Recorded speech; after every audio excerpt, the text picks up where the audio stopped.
Hello everyone, I'm Dimitri, an architect and instructor at Lavideas, and in this lesson I'll show you in a very practical way how we can create a staircase in a floor plan. Keep in mind that the first step must, without exception, be a block. And I'll leave a link in the description to our lesson explaining exactly how to create a block in AutoCAD.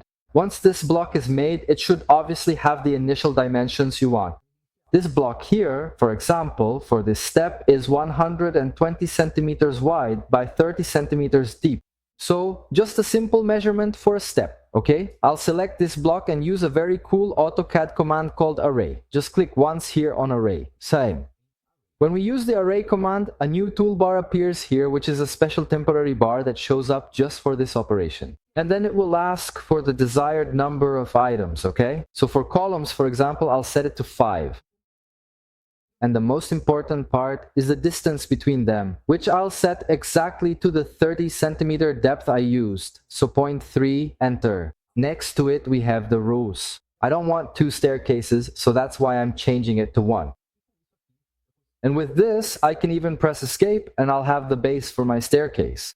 If I want to edit the number of steps, I simply select this element and then I can shift it, to add more or fewer steps, okay?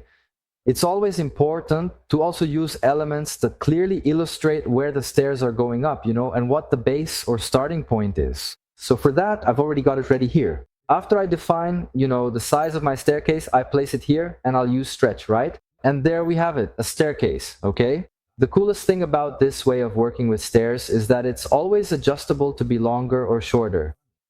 Remember that by regulation, if I stretch it a lot, I'll need a landing.